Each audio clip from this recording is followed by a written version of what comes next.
Hello students, इस video में हम CAPF पेपर 2 का ऑनलाइन टेस्ट पेपर 20AC08 के आर्गुमेंट के क्वेश्चंस का आंसर्स का डिस्कशन करेंगे। तो पहला आर्गुमेंट का क्वेश्चन है, online education is for elite Indian students. इसमें एलीट लिखा हुआ है, तो इसका मतलब हम जेंट्री क्लास के बारे में बोल रहे हैं या मिडिल क्लास के बारे में बोल रहे हैं, और इंडियन स्टूडेंट्स यानी आप जो भी इसमें बात करेंगे वो इंडिया के कंटेक्स्ट में होगा। आंसर्स देखने के पहले सबसे पहले हम फॉर्मेट देख लेते हैं। अब देखिए, इंट्रोडक्शन, फॉर, अगेंस्ट और कंक्लूजन। इंट्रोडक्शन आप हमेशा शॉर्ट एंड सिंपल रखोगे, बहुत लंबा इंट्रोडक्शन नहीं दोगे। एक लाइन का, 2 लाइन का इंट्रोडक्शन दो, काफ़ी है। इस आर्गुमेंट के इंट्रोडक्शन में आपको बेसिकली जो आर्गुमेंट का क्वेश्चन है उसका बैकग्राउंड दे दो, उसकी मीनिंग दे दो। अब जैसे ऑनलाइन एजुकेशन है, उसकी मीनिंग देने की ज़रूरत नहीं है, बहुत फेमिलियर है। तो ऐसा कोई वर्ड है जिसकी मीनिंग अनफेमिलियर है, वो आप दे सकते हो। या फिर ये आर्गुमेंट क्यों ट्रिगर हुआ है उसके बारे में आप इंट्रोडक्शन में बता सकते हो, मगर 1 लाइन 2 लाइन से ज़्यादा इंट्रोडक्शन मत देना। वैसे ही कंक्लूजन है, उसको भी आप शॉर्ट रखोगे, और कंक्लूजन एकदम जो आर्गुमेंट का क्वेश्चन है उससे वेल कनेक्टेड होना चाहिए। एक जनरल सा कंक्लूजन कभी भी नहीं दोगे। अब आप देखिए, फॉर है, फिर उसके नीचे मैंने 1 2 3 पॉइंट्स दिए हैं, अगेंस्ट में 1 2 3 पॉइंट्स। जितने नंबर ऑफ पॉइंट्स फॉर में होंगे उतने ही नंबर ऑफ पॉइंट्स अगेंस्ट में होने चाहिए। और कोशिश ये करो कि स्टूडेंट्स को लगता है कि भाई जितना ज़्यादा पॉइंट्स देंगे उतना अच्छा होगा, मगर ऐसा कुछ नहीं है। आप 2 पॉइंट्स रखो, आप 3 पॉइंट्स रखो, मगर एकदम वेटी एंड सिग्निफिकेंट पॉइंट्स रखो, रेलिवेंट पॉइंट्स रखो। नंबर ऑफ पॉइंट्स बढ़ाने से क्या होगा कि आप इररेलिवेंट पॉइंट्स भी आप दे सकते हो, तो ऐसा काम नहीं करना है। आप जो भी आर्गुमेंटेटिव पॉइंट्स दे रहे हो फॉर में या अगेंस्ट में, वो weighty, significant and relevant to the argument question होना चाहिए। 2 पॉइंट्स दो, 3 पॉइंट्स दो, मगर दोनों में इक्वल नंबर ऑफ पॉइंट्स होना चाहिए।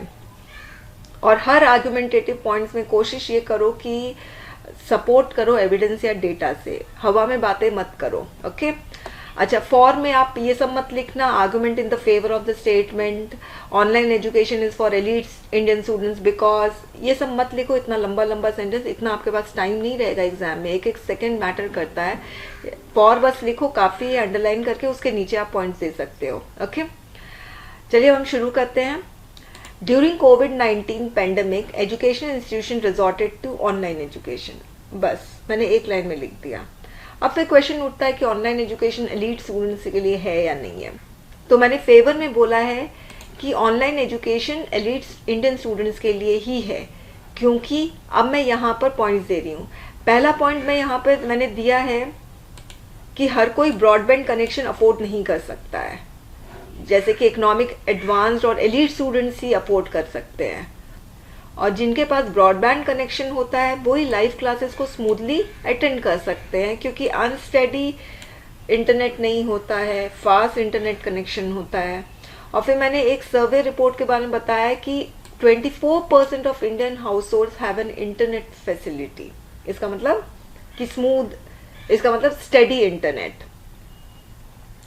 मैंने दूसरा इसमें रीजन दिया है कि एलीट स्टूडेंट्स के लिए ही है, क्योंकि एलीट स्टूडेंट्स जो है उनके यहाँ पर अनइंटरप्टेड पावर सप्लाई होता है, और जिसकी वजह से ब्रॉडबैंड कनेक्शन चलता है। मगर जो बैकवर्ड रीजन्स हैं और या जो विलेजेस हैं, उसमें आपका पावर सप्लाई कांस्टेंट नहीं रहता है, आता जाता रहता है, लोड शेडिंग काफ़ी होते हैं। तो यहाँ पर मैंने एक रिपोर्ट दी है जो बताता है कि 47% of the rural house hold receive power supply more than 12 hours a day. तो यहाँ पर मैंने डेटा दे दिया है। Third point, many under privilege families like the daily wage labourers, fisherman, agricultural workers, small scale traders can't even think of buying an electronic gadget for their childrens digital learning. तो basically मैंने यहाँ पे 3 points दिए हैं। एक तो internet connection का, दूसरा पावर सप्लाई जो कि बहुत ज़रूरी है इंटरनेट फैसिलिटी को अवेल करने के लिए, और तीसरा इलेक्ट्रॉनिक गैजेट। तो ये तीनों पॉइंट्स से हम बता रहे हैं कि भाई ये एलीट स्टूडेंट्स के लिए ही है। अब अगेन मैंने फर्स्ट पॉइंट दिया है कि जो डिजिटल डिवाइड है वो एलीट और पुअर स्टूडेंट्स के बीच में नहीं है, वो रिमोट रीजन्स और अर्बन रीजन्स के बीच में है। अर्बन एरियाज में पावर शॉर्टेजेस की प्रॉब्लम नहीं होती है, मगर रिमोट रीजन्स में होते हैं और उसकी वजह से इंटरनेट कनेक्शन में भी प्रॉब्लम होती है। तो मैंने लास्ट लाइन लिखा है, so the students belonging to remote regions despite being rich will face hurdles in attending online classes. तो रिच स्टूडेंट्स भी हो मगर वो रिमोट रीजन से हो तो फिर उनको प्रॉब्लम आएगी लाइव क्लासेस अटेंड करने में। फिर गवर्नमेंट का क्या इनिशिएटिव हो वो मैंने बताया है, digital programmes like E Kranti, E Vidyalok, teach for India to bridge this digital divide between remote and urban areas. फिर मैंने मैसिव ऑनलाइन ओपन कोर्स के बारे में बताया है, helping rural students to pursue higher education courses of their choice. Okay, फिर मैंने conclude कर दिया है कि online education will cease to be an elite concept if significant issues like good quality internet connectivity, power supply and access to digital technologies to poor students are resolved. तो यहाँ पे मैंने बताया कि ऑनलाइन एजुकेशन एलीट कंसेप्ट ही रह जाएगा अगर पावर सप्लाई का, इंटरनेट कनेक्शन का, गैजेट्स का, ये सब इश्यूज नहीं रिजॉल्व किया गया तो। ओके, नेक्स्ट है the social media platforms play the role of arbiter of truth.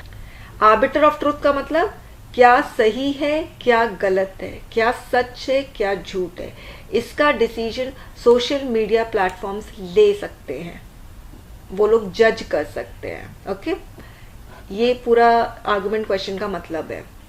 तो क्या जज कर सकते हैं या नहीं कर सकते हैं? ओके, तो इस पर आपको लिखना है। इंट्रोडक्शन में मैंने लिखा है, in the opinion of the Facebook CEO, social media platforms are not the arbiter of truth. This ignited the debate on the accountability of social media towards the world. तो जो फेसबुक के CEO हैं वो बोल रहे हैं कि भाई सोशल मीडिया जो है आर्बिटर ऑफ ट्रुथ नहीं है, वो नहीं जज करेगा कि क्या सही है, क्या गलत है, क्या झूठ है, क्या सच है।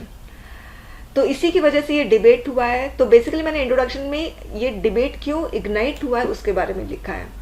अब फॉर्म में मैंने फर्स्ट पॉइंट जो दिया है कि वो वाकई में आर्बिटर ऑफ ट्रुथ है, इसके फेवर में बता रही हूँ कि ये सिर्फ टेक्नोलॉजी नहीं है, सोशल मीडिया प्लेटफॉर्म्स ये क्यूरेटर ऑफ कंटेंट भी है। कंटेंट को क्योर करता है, गलत कंटेंट को हटाता है, सही कंटेंट को रखता है। They must take some responsibility towards the content that is published on their platforms. फिर मैं एग्जाम्पल दे रही हूँ। For instance, Facebook removed the post that suggested wearing a mask can make you sick. Facebook also removed the post from Brazil president who claimed that hydroxychloroquine could treat COVID-19. Even Snap removed Trump's post due to being divisive and racist. तो यहाँ पर curator of content है, इसका मतलब ये लोग orbiter of truth हैं social media platforms. Second point मैं दे रही हूँ कि social media platforms private companies है और प्राइवेट कंपनी की अपनी अकाउंटेबिलिटी रहती है टुवर्ड्स गवर्नमेंट और सोसाइटी। तो इसीलिए सोशल मीडिया प्लेटफॉर्म को सेंसर करना चाहिए ऐसे पोस्ट जो इग्नाइट करते हैं, प्रवोक करते हैं, या hate speech, misinformation, obscenity, harassment, ये सब चीज को स्प्रेड करते हैं। Twitter took a lead in this regard by laying down hateful conduct rules that remove dehumanizing tweets. तो ऐसे tweets हैं, तो dehumanizing tweets को ये लोग remove कर रहे हैं Twitter. Even YouTube has removed thousands of its videos that are advocating discrimination, segregation and exclusion. तो ये दो पॉइंट से हमें पता चल रहा है कि social media platforms arbiter of truth का रोल प्ले कर सकते हैं। अगेंस्ट में मैंने लिखा है, free expression is human right and social media platforms allow everyone to exercise this right. Anybody can create and share ideas and information and express their opinions and beliefs without barriers. सभी को right है अपना opinion देने का social media platform में।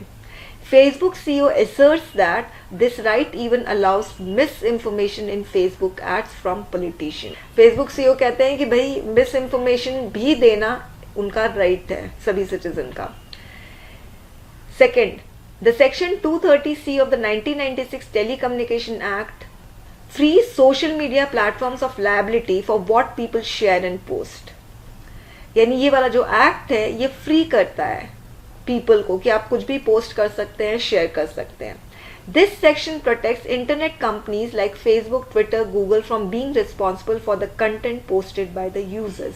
इसमें जो social media platforms है लाइक फेसबुक, ट्विटर, गूगल, उनको कोई भी रिस्पॉन्सिबल नहीं ठहरा सकता है यदि उनके प्लेटफॉर्म में कोई भी यूजर्स कोई भी कंटेंट पोस्ट करे तो उनके लिए वो रिस्पॉन्सिबल नहीं होंगे। तो ये मैंने 2 पॉइंट दे दिया है। मैंने कंक्लूड किया है, anything that goes wrong online can harm anybody offline. So the need of the hour is to minimize the toxic speech posted on social media platform, whether they are sent by peons or by the president. अगर आपको इस test paper के answers चाहिए तो आप इसी video के description box में जाएंगे, आपको 20AC08 वाला लिंक दिखेगा बॉटम की तरफ, उसमें 164 वाले लिंक में क्लिक करके आप ये टेस्ट पेपर के आंसर बाय कर सकते हैं। Thank you so much.